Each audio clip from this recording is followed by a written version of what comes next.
Right, what's going on, everybody? I want to welcome you back to another Real Talk video. I pray you're doing well as we off top. Thank the Most High for another blessed day. I'm gonna say this off top. This is a different kind of video for my different artists different crowd with the artists, musicians, people that love music. So I want to let you know off top, this is a different kind of video for what's your name, Genie25. I love your email. And you want to know my take from being a producer for years on hip hop, trap music, gangster rap, so on and so on, et cetera, et cetera. And I love your email. And I'm going to just do this real talk the best way I can and try to enlighten, a lot of the musicians, rappers, singers, R&B, whatever, engineers, whoever may want to listen from my experience. And I'm always been the person behind the scene, really. I don't really like my name called out. Never been the one for caring about a whole lot of credit. I like to be the guy that works behind the scenes, and live my life. But I will say this, um, I came out of a lot of this stuff back in the day that I was doing with a lot of rappers, even the gospel singers, because like I told you in that old video years ago, there is no difference between the church folks in the studio and the rappers in the studio. Like I said in that old video, they got mad at me. I don't care.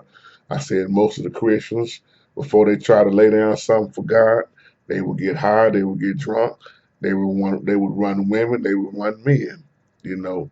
So I'm just real when I talk. There's no difference. Why they act like they saints and trying to make the rappers look bad, just like a lot of these preachers be preaching about these rappers like all they care about is money and women and getting rich. Well, the same game they was using in the church. Like I said in my old video, this dude got mad about 50 Cent when he did Get Rich or Die Trying. I said he had the same mentality, but he had to get rich scheme, but he was doing it in the pulpit. These 50 kept it real. But I'm not here to make whoever look better than somebody else because in reality, everybody need help. So I want to say that off top. But being in the music game for years, producing beats, playing live, playing with groups, different people, being in the studio. I think my first time in the studio I ever laid something down, I was about 12 years old on my cousin Michael Thompson's song called Together.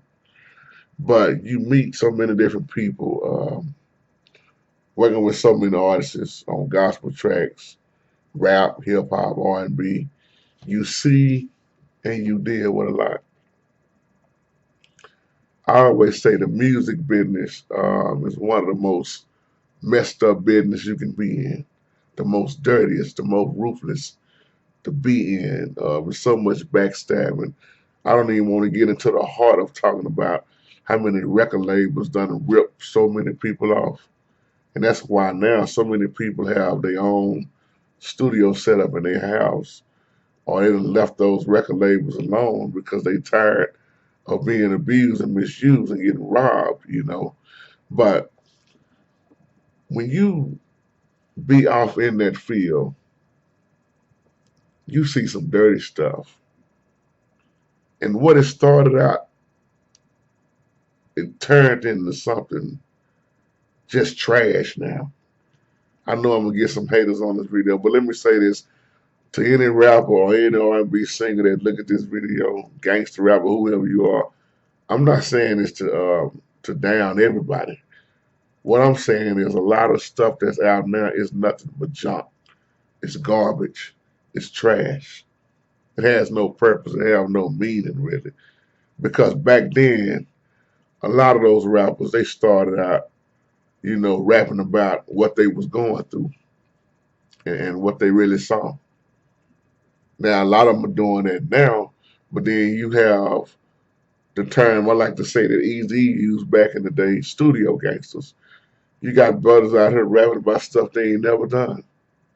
Cause see now the rap is all about how many times I done got shot. You know, I'm pimping, I'm riding this and I'm riding that. I got this many women. I got this much, money. It's the rap game has taken a turn for the worse. Now, like I said, I started doing my own thing. I got away from all that. But Jeannie, you want to know what I think about this music now? Like I said, I love your email, but let's start with hip hop, like you said, because hip hop. When you go on your computer and Google hip hop, you'll see a culture pretty much. When you look up the definition hip hop, it'll say something like a genre of popular music. It was developed in the U.S. by the inner city African Americans and Latino Americans in the Bronx, New York City, around 1970. But along with that, you had breakdance. You see what I'm saying? I remember, I think that was said the entertainer here on Kings of Comedy, and looking at some of Said's entertainer stand up, he would talk about how they wore these colors, back in the day. And if a brother had another beef with somebody, they danced it out. And if you ever used to look at break dancing, oh man, it was amazing what they did with that. But see, that turned into something else. It went from being, see, wasn't nobody really just getting killed in break dancing. You settled. If you had a beef with another brother, what a way to settle it. You danced it out. But break dancing turned into killing. Killing turned into murder. And it used to be battles against DJs, scratching. You don't see this stuff no more. Not hardly. Y'all remember the old movie Juice with Tupac and Omar Epps. Samuel Jackson was out in there. But y'all remember the scene with Omar Epps? He won the battling contest because it was DJ against DJ, scratching on turntables. The way you dressed. But rap is not like that no more. So I try to school a lot of the younger generation about this rap. But those of you who are old school, I'm gonna just say, if you pass 50, let's just say 40 and up, 50 and up, 60s, in your 60s.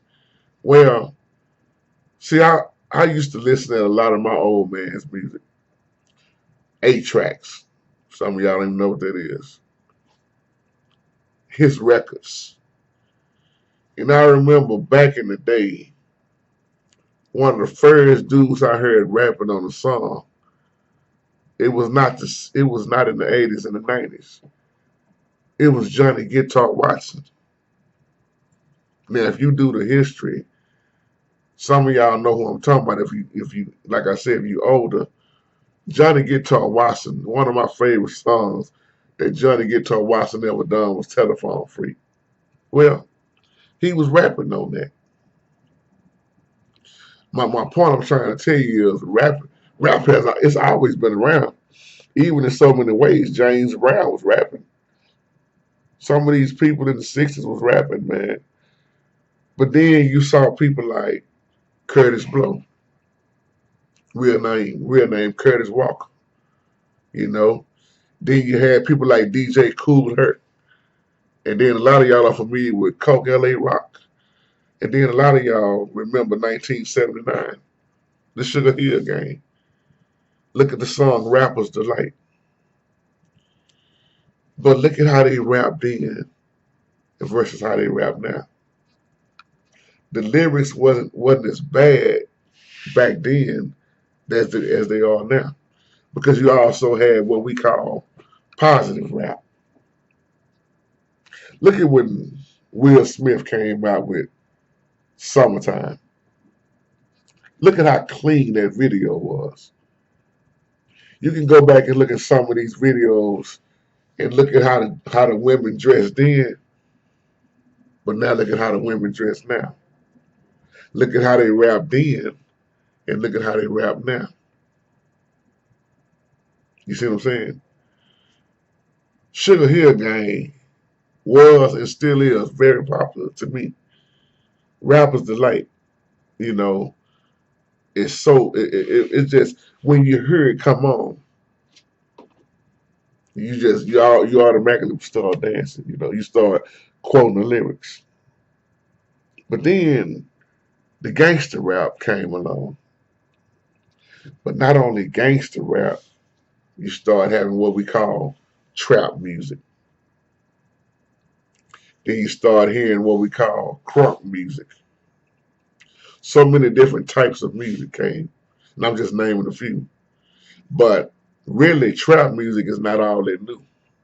If you really just go back and do the history, or if you would listen back in like '87 and '88, you know, trap music it was really going on back then. How many of y'all remember DJ Spanish Fly? You know, DJ Zerk. You start seeing it then, but then you start seeing what we call trill music. And if you know anything about UGK, Pimp C and Bun B, Pimp C is gone now. We lost a legend. But I'm saying this to say this too. I know a lot of the lyrics, even back then, that they had. You know, I'm not saying that all their lyrics was right all the time, because they talked about some stuff too. But one thing I can say about Pimp C and Bun B, they have always kept it real in their music. UGK, which stands for Underground Kings. I mean, when UGK came on the scene, it just blew up. Just like when A-Ball and MJG came on the scene, it blew up. Shout out to Memphis, you know, and you know, it hit Dallas, Texas so hard. When MJG came in Suave House, when they came out with Coming Out Hard, you couldn't find it in the store down here. That's how quick it left. That's when your beepers, or you want to use the term pagers, was really they was really on the scene. But now it's cell phones. But back then it was your beepers. But it always turned into something else. Then you see a lot of trap music in Atlanta, ATL. But then, like I say, the crunk music, I'm gonna just be real with you. When this crunk music came out, a lot of people started getting killed, started getting jumped, started getting beat up, started getting murdered, especially in the clubs. That's why I say you can't even talk about crunk music without giving a shout out to Memphis, Tennessee. And when Triple Six Mafia came out, ooh, boy, then you start seeing like Lil Jon, you know, a lot. This music with this crunkness, and if you was getting high and getting drunk, you was ready to kill somebody. I remember being in this one club, can't think of the name of it at the moment, but soon as a crunk song would come on, people just start swanging at each other. But then the music, year after year, it just got worse. Now, like I said, I'm not talking about everybody. Now, I'm giving you my personal opinion too. Let me say this: most of this music now is garbage. Rap, hip hop is garbage to me now. I can't stand it. But like I said, I'm not talking about everybody, because there are some ones that's really rapping about something. But it's each their own. I know people have their favorites, but what I see going on the scene nowadays, nah, I can't listen to it better. Titus Taylor. See, when NWA came out, niggas with attitude, all the media blew up. We used to listen to Big Brother JT every day. And if my boy Chris Spencer was on here, he would testify. Yellow. Cube, Dre, MC Ren, so on and so on. We were listening to this stuff every day. I love when NWA came out when Cube and them expressed exactly back then the same thing that's going on now West. They expressed through their lyrics how they felt about the police, especially about the police. But everybody was getting mad. But now, look at how relevant that song is now, F the Police. That's how they felt. And then look at what the media keep promoting and showing you. Police brutality, police murder. And I'm not saying all police is bad. No, they're not. They're not. But there's a lot of them out there that's just wicked. Because I know too many good police officers myself. Know them personally. They're good people. They can't stand the ones that's making them look bad, I like to say. But you look at how old that song is that Ice Cube and them did.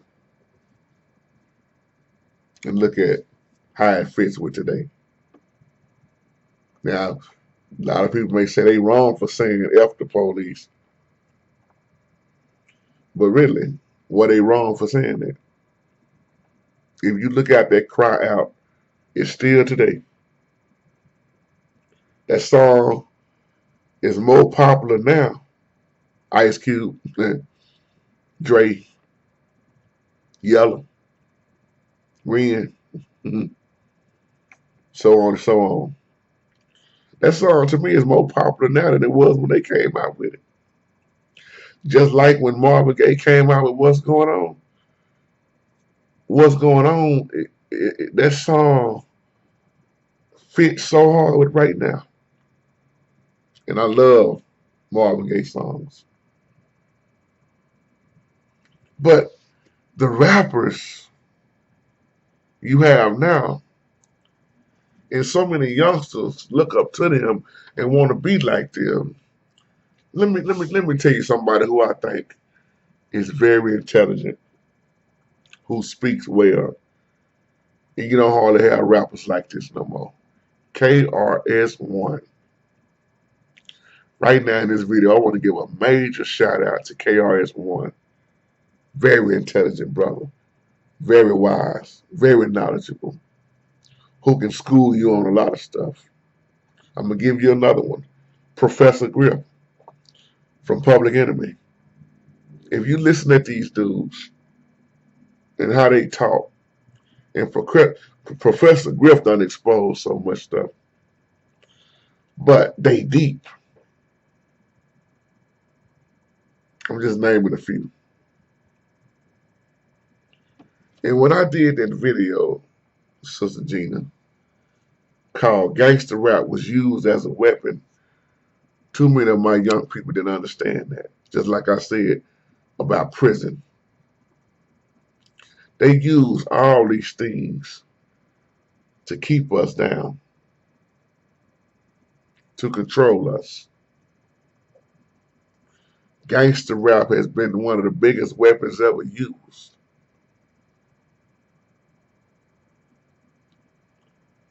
They saw a way to make money off of us and keep us in bondage. Keep our mindset messed up. Where we start killing each other, murdering each other, like it was just the right thing to do. Controlling us. But like I say, but then you had rappers like, I'm going to tell you one of my other favorite rappers who's dead and gone. Heavy D. Heavy D wasn't rapping about no gangster rap. Girls, they love me. Heavy D was just cool. He was just cool. Big Daddy Kane, cool. Cool Mo D. These dudes, man, that's why I say you have a different type of rappers I know everybody got their little favorites, but I'm just naming a few. Heavy D was cool, and the ladies really loved him. Even LL Cool J, ladies love Cool James. You know, LL had this little battle, rapping battle with a few. You know, I think Cool Mo D might have been one if I'm not mistaken. But look at it. Look at how LL would rap. I'm gonna knock you out. Mama say knock you out. These brothers were smooth. Rap had a different twist on it back then. But now it just done went downhill. Now it's all about the new rappers, you know. And I'm not, like I said, I ain't no hater. I'm not no hater at all. But then one of my all-time favorites was Tupac Shakur, Brother Titus. We talk about this all the time. But look at Tupac at first. He was a part of Digital Underground, Hop the Hop, Shock G, we should say, Money B. I get around. Then Pac turned gangster. Pac turned into that gangster rap, turned gangster. A lot of people don't know Pac before he was, you know, what you want to call gangster. The thug life. Pac really was a real okay dude, but they always portrayed the side of Pac to be so bad. But Pac had a rough life. Pac saw a lot. Pac was a great actor. He was a great artist. Period. Can't take that away from him. But I'm finna say something here. I want y'all to catch this. When he went to the gangster rap, Pac died at age 25. That's young.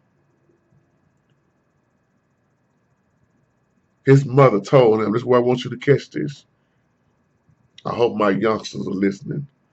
His mother told him he would be his own enemy and they would use him against himself.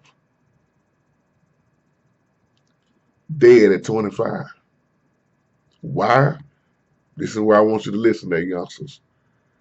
They took and used the power of his own tongue against him. I'm going to say it again. They used the power of his own tongue against him. Think about that. They're doing the same thing to a lot of these rappers right now, and they don't even see it. What did I tell y'all? You speak life and death. There's life and death in the power of the tongue. You're either going to speak it life or death in your own life. I told y'all in that old video, Tupac spoke his own death. Biggie spoke his own death. A lot of them spoke their own death. They saw it coming.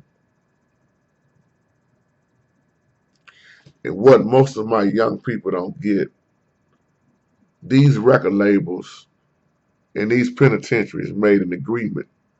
What was their agreement? They agreed to use gangster rap to lock up most black people. And we fell for it.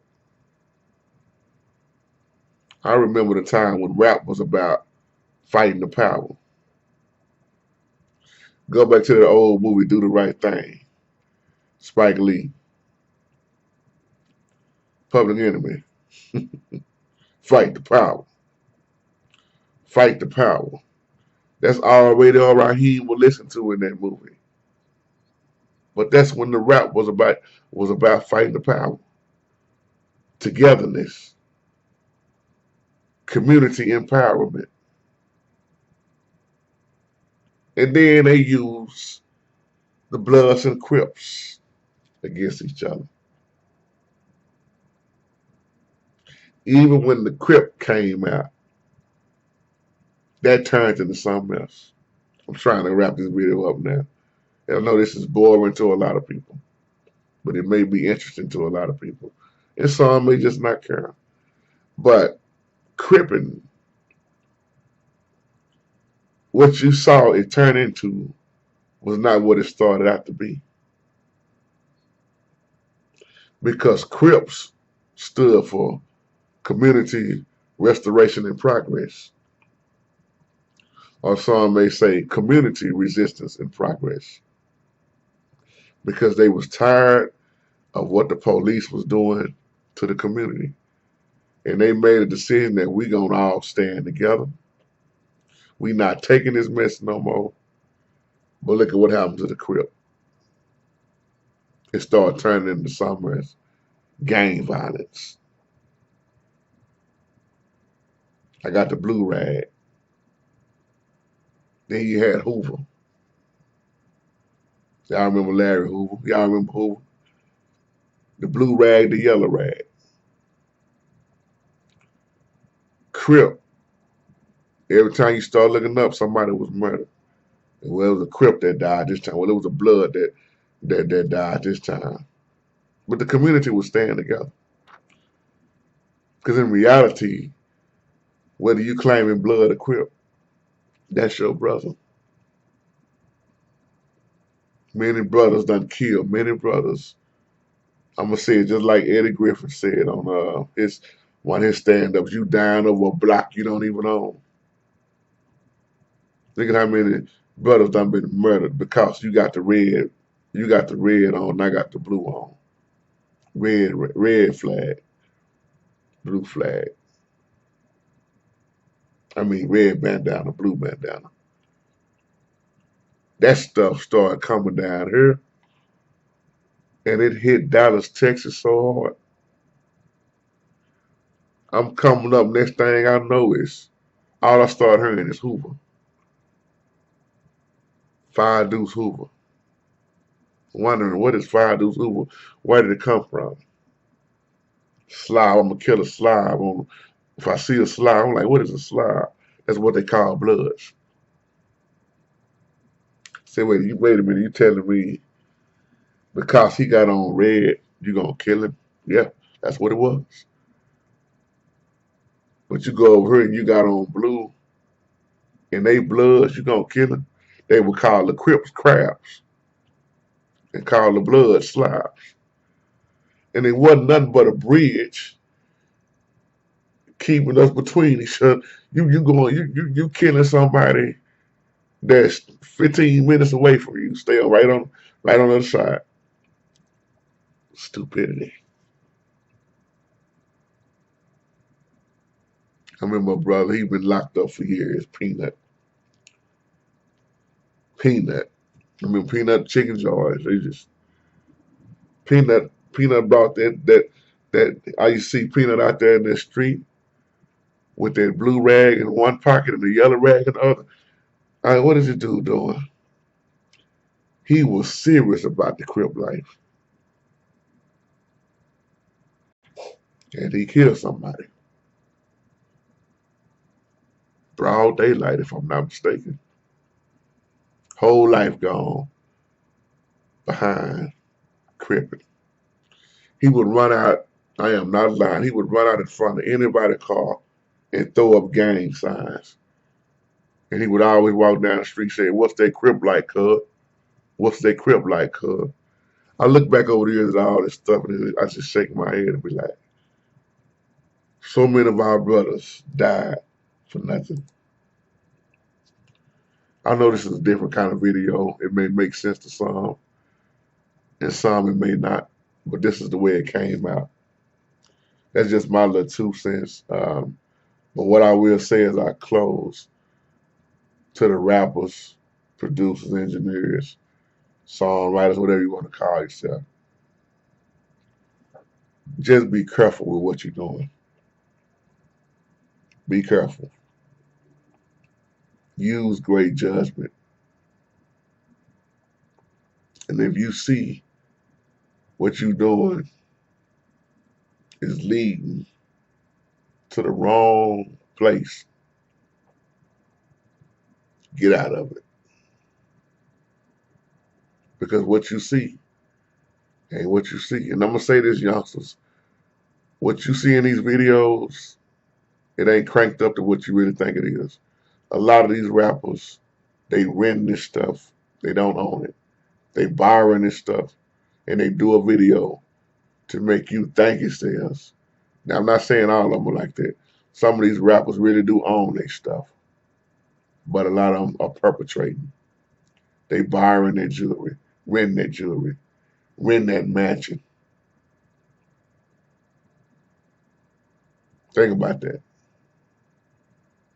Real rappers kept it real about what they really had.